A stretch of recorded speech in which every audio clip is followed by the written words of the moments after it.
What do we actually know about Kingdom Hearts 4? I'm not even sure about how to start this because for years, all we've really had is this one incredible announcement trailer from 2022 and a few extra clips. But that footage, combined with some key developer interviews, has given us an insane amount to talk about. We're looking at what seems to be a whole new era for Kingdom Hearts, the start of what's being called the Lost Master Arc.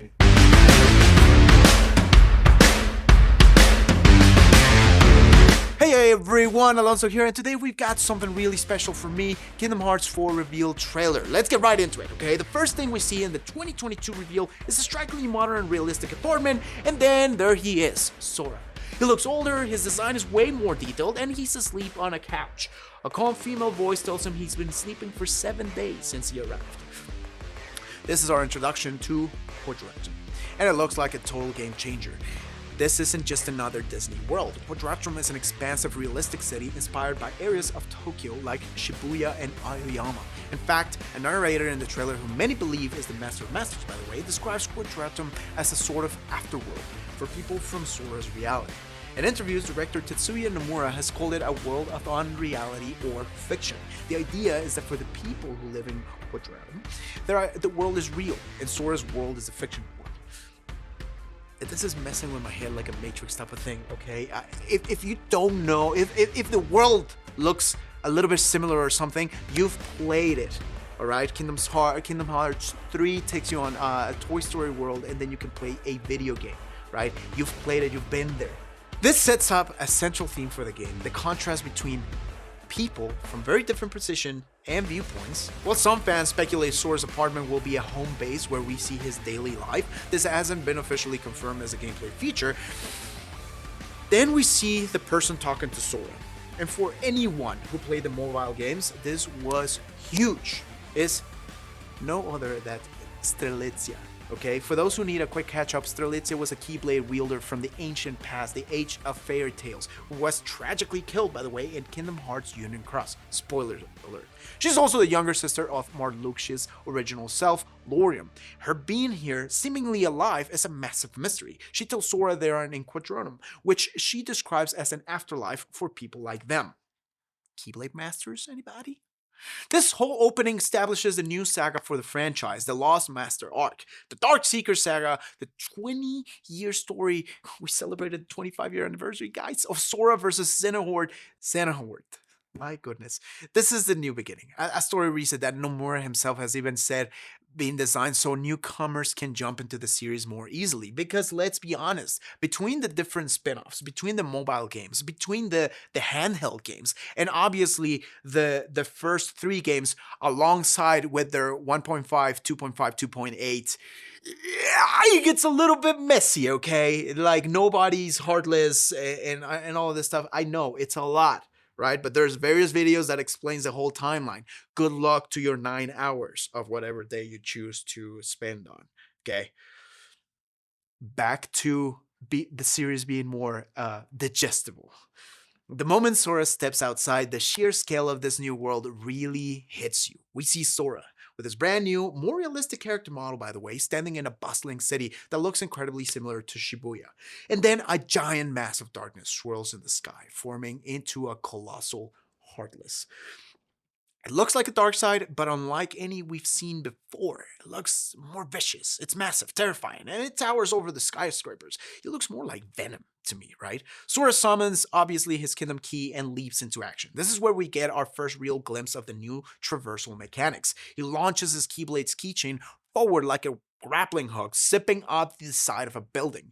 The movement looks incredibly fluid and seems to be a natural evolution of the flow motion system, allowing for some amazing acrobatics and parkour across this huge urban playground.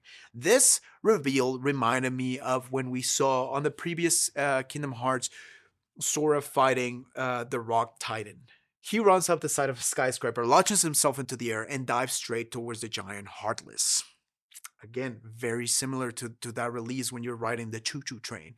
All right, in Disney World, of course. This whole sequence feels designed to show us that the scale of battles has been dramatically increased. It feels more dynamic, more destructive, and it looks like we'll be using the entire city as our arena. Quick pause. if your mind is as blown as mine is just re-examining this, do me a favor and hit that subscribe button, okay? If you've played as Riku, if you know who Kairi is, if you know who Roxas is, Axel, got that memorized. If you know any of that, just do me a favor and hit that subscribe button. I deserve it. Come on, we deserve it. 25 years in the making. First time that I played Kingdom Hearts 1, I was 12 years old. My father gave it to me as a Christmas present. Come on. We're going to be tracking every piece of Kingdom Hearts 4 news and theory from now on till release, okay? Also, I have to know, what do you think of this new realistic art style for Sora? Do you like it? Do you not? Do you miss the big shoes? It's been gradually going down. Let me know in the comments below. Now, let's get into the nitty-gritty, the combat system. As Sora is flying through the air, we get a quick glimpse of a clean, minimalistic command menu featuring the classics, right? Attack, magic, and items. So the core of Kingdom Hearts combat, it's still there. But a couple of new things have the community buzzing with theories. First, there's a moment when the dark side attacks and prompt appears on the screen, leading to a flashy counter. This has led many to believe we're seeing the return of reaction commands from Kingdom Hearts 2. Chef's kiss, by the way, if that's the case. While Nomura has referred to these as context-sensitive actions, it's a great sign that the developers are listening to fan feedback about wanting more cinematic, KTE-style moments and boss fights. The second and more mysterious mechanic is a command on the menu that reads, "Build." This, combined with a moment where Sora's Keyblade turns into a drill, has sparked a ton of speculation. Nomura has mentioned a scrap and build concept where deconstruction and reconstruction will be key. Pun intended. The leading theory is that Sora might be able to deconstruct parts of the environment or even enemy attacks and build them into new weapons or platforms. However, it's important to remember this is highly speculative. The build command and the drill are the only things we've actually seen in the trailer. Keyblade transformations are also expected to return, but again, we're waiting on more concrete details. They're being very secretive about it. And again, a 4-year jump was too much. Just as we're progressing everything in Quadratum, the 2022 trailer goes to a completely different scene. We're no longer in the realistic city, we're in a dark, cavernous place, and we hear two of the most familiar voices in the series, Donald Duck and Goofy. They're clearly searching for someone. They aren't alone for long. A menacing voice booms from the shadows and a burst of iconic blue fire erupts. There's no doubt about it, this is Hades, Lord of the Underworld. It seems Donald and Goofy have traveled to the Underworld in their desperate search for a way to find Sora. This short clip is incredibly important for two big reasons. First, it confirms that Donald and Goofy have their own storyline running parallel to Sora's journey, which is amazing. It reminds me of the first time they lose him in help me out here, Tarzan's world on the first Kingdom Hearts. What was the name of the world? Let me know in the comments down below, please. That I forgot. Okay. But it reminds me of it, right? It's a popular fan theory that we might get a dual storyline structure of sorts, similar to Dream Drop Distance as well. But for now, that's just a theory, okay? Second, and more importantly, the scene answers a major question. Will Disney Worlds still be in Kingdom Hearts 4? It's the heart of it, no pun intended. Nomura has confirmed that Disney will, of course, still be part of the series, and this scene is our proof. While Sora may be starting his journey on the unreal world of Quadratum, the classic Disney worlds are still very much part of the real world his friends inhabit. The trailer ends on a cryptic note, showing two mysterious figures in black organization cloaks watching Sora's battle from afar. While their identities are unknown, this brings us to the likely new main antagonist, the Master of Masters. For those who need a refresher, the Master of Masters is the ancient, all-powerful Keyblade Master who kicked off the entire history of the series. He disappeared long ago, but the secret ending of Kingdom Hearts 3 strongly implies that he's now in Quadratum. The fact that the narrator in the Kingdom Hearts 4 trailer sounds just like him and that he's observing Sora suggests he'll be a central figure in the Lost Master arc. Are we excited so far? Yes, please. The arc's title, The Lost Master Arc, probably has a few meanings. It could refer to Sora, a master who is now lost in another reality. It could refer to the Master of Masters himself, who has been lost for ages, and it could also refer to his apprentices, the Foretellers, who are also considered lost masters, by the way, and are expected to be major players. The conflict is clearly shifting away from Heartless and Nobodies and towards a confrontation with these ancient, incredibly powerful Keyblade wielders. The footage we have has raised far more questions than it has answered, so let's quickly recap the biggest ones. First, Xehanort. The Dark Seeker saga is finished, and there is absolutely no official word, hint, or confirmation that Xehanort will be returning. Any mention of his return is purely fan theory. The focus has shifted entirely to the Master of Masters arc and the Lost Master arc. Personally, big fan. Xehanort has been the main villain for a while. Let him rest. Next, Disney Worlds. As we saw with the Hades scene, Disney is still a factor. Nomura has confirmed that Disney Worlds will be in the game, but he has been very coy about how they will be integrated. We know Quadratum is a major location, but we don't know if Sora will visit classic Disney Worlds or if they'll only be part of Donald and Goofy's story. But there is so much to do here, right? We're talking about following the story of Jack Sparrow. We're talking about following the story of Pride Lands with Simba. We're talking following the story with, like, obviously you can go to Ariel and them, but like now your Pixar stuff, right?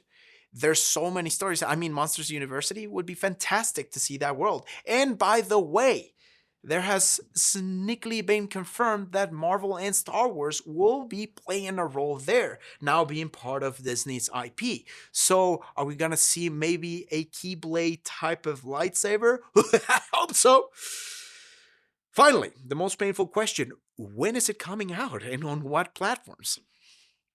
Well, as of this recording in mid-2026, Square Enix has not announced an official release date for Kingdom Hearts 4. The game was announced for being a cross-platform PS5, Xbox Series XS, PS, and PC, and the Nintendo Switch too, but we're still waiting for a release window.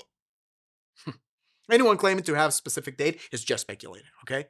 So what have we learned? Kingdom Hearts 4 is the start of a brand new saga. The Lost Master arc centered around Sora's mysterious exile in the realistic world of Quadratum. He's joined by Strelitzia, a resurrected Keyblade wielder from the distant past, and is being watched by the enigmatic Master of Masters. The gameplay is evolving with incredible new traversal options, a massive sense of scale, and new combat mechanics that are still shrouded in mystery, even though we saw from this Nintendo Direct a few cool things, might I add. Meanwhile, Donald and Goofy are on a desperate search for Sora through the Disney worlds, confirming the series hasn't left its roots behind. It's a new beginning, a new mystery, and a new Sora. It feels both completely different and perfectly Kingdom Hearts. It's confusing, it's exciting, and it's going to be an incredible ride. I want you to do me a favor. Give that like button a full combo attack right now, as if it was the last Keyblade that you ever saw. The Oathkeeper. Because they are speculating that you might not only be playing as Sora, but you will be able also to play as Riku, like Dream Drop Distance. Not only that, Kairi, and the king himself, Mickey Mouse.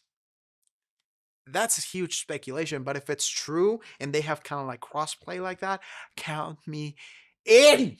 Okay? Subscribe, please, to join the Level Up Squad. Join us in this incredible 25-year trip that we've already done, and fast travel into the next video right here, right, by the way. But before you go, I want to hand it over to you. What is the one thing from the trailer that blew your mind the most? Let me know. Let me know everything. Your theories, your hopes, your fears, down in the comments below. What world are you expecting?